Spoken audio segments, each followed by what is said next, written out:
Let's go about it.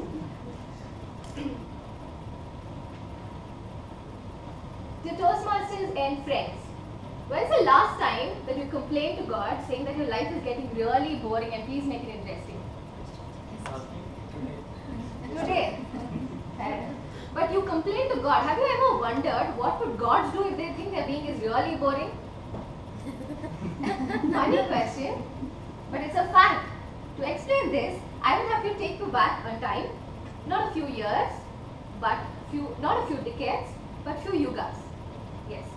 It was the age when the morals, ethics and ideals were distorted, and it marked the end of the Krita Yuga when the Treta Yuga was started.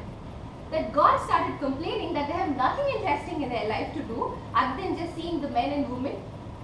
So they put forward a request through Lord Indra to Lord Brahma to create something really interesting that is going to please both the eyes and the ears. A form of art that is going to be available for people of the highest clan and also for the people of the lowest clan who were forbidden to study the Vedas. Brahma took this seriously and went into the state of meditation. He called upon the 4 Vedas and the eternal truth of life. He put the very essence of each of the Veda, like he put music from Samaveda, words from Rig Veda, the essence of gestures from Yajurveda, and the element of sentimentality or the rasa from Atharvana Veda. He put adequate quantities of each of them, and like the pinch of salt that you add to your dish, he had this miracle divine talent.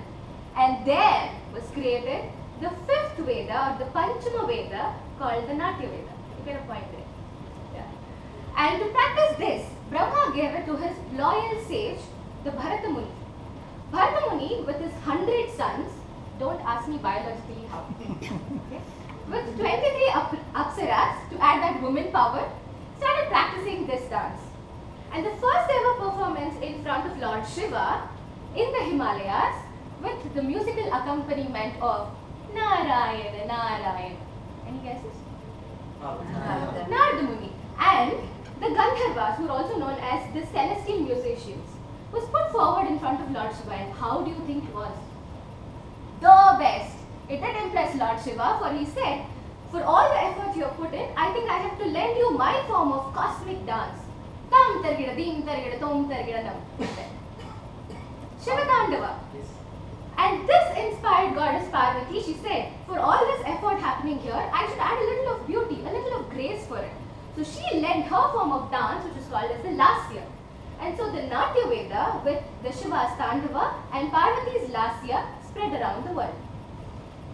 Yato hastas tato drushti, yato drushtas tato manaha, yato manaha tato bhava, yato bhava tato rasaha.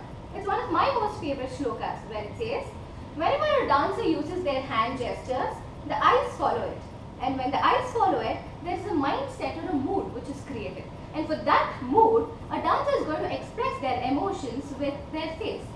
And when that is expressed and connected to the audience, there is an impact.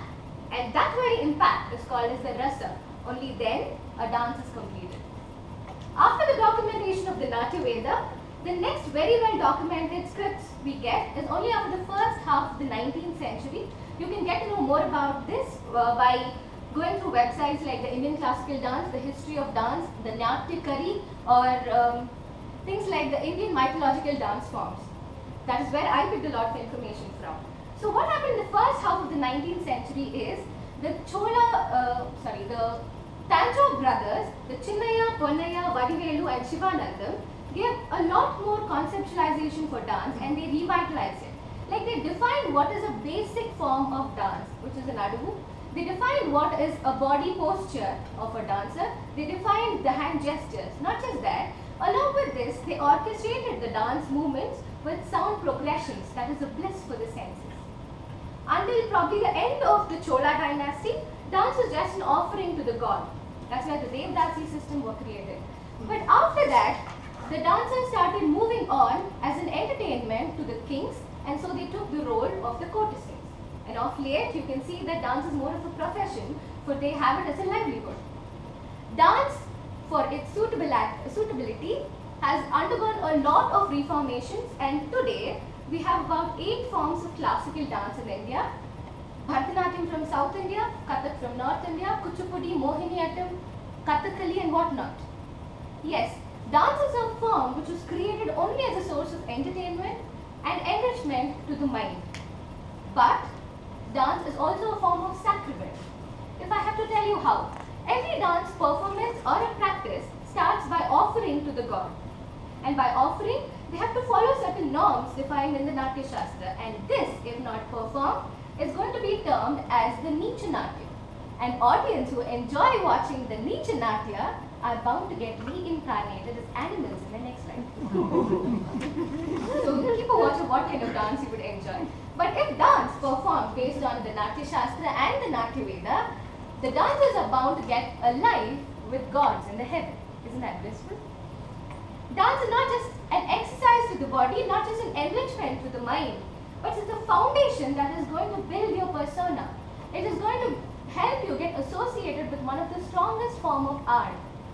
And yes, like Sir Albert Einstein, one of the brightest brains of the world, I can say, exclaims that dancers are the athletes of God.